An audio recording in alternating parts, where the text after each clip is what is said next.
Okay, I wanted to do a quick review of a cheap little cage I got off of Temu. I was hoping to use it or try it out for my Saramas. And for those of you that don't know, Saramas are very tiny, like micro chickens. And I just need somewhere to be able to put mine if it's going to be really cold at night. It doesn't get really cold here in Alabama, but if it's going to be a cold night, I like to bring them in. I actually have some that are actually permanently living in here in the winter, and then I have a few more that I just want to be able to bring in if it's really cold. So I just wanted to try out something very economical and budget friendly, and I found this little cage here on Temu, and it is supposed to be about 29 inches this way, and then this way it's about 15. So when I got it, it was just in a very small flat box, and I had to put it all together. The sides here are cheap plastic, and then it does have the tops open here.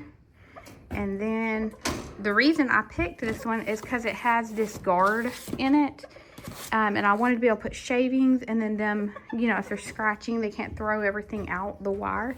It does have open wire ends here for ventilation, but these here are solid plastic, and I do not know how long they're going to last.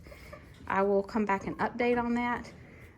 Overall, though, it is a very cheap cage, but for what I'm wanting it for, I think it will work. And this one here was $25 on Temu.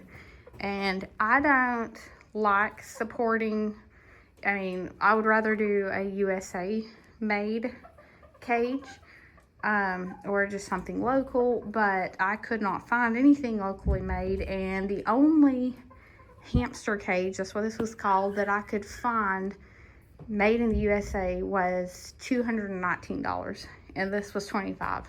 So if you're like me and you are a low income, living on a budget, you know, you gotta take what you can get sometimes. So I will put some shavings in here and put my little Sarama hen in here that I wanted to see, and then I will show you how it looks with her in it.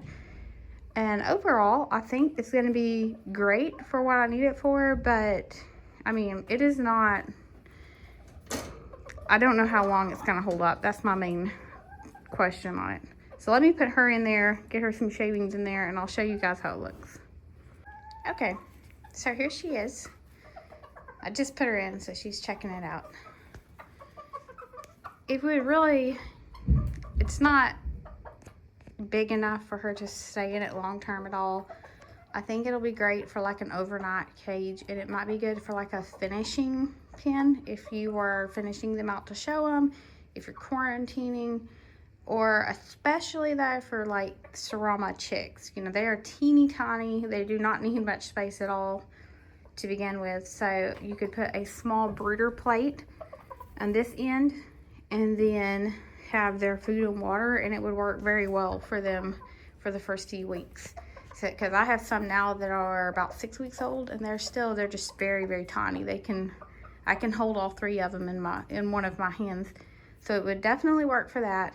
It'll work for her. She lost her mate. I need somewhere to put her at night to keep her warm. So it'll work for that.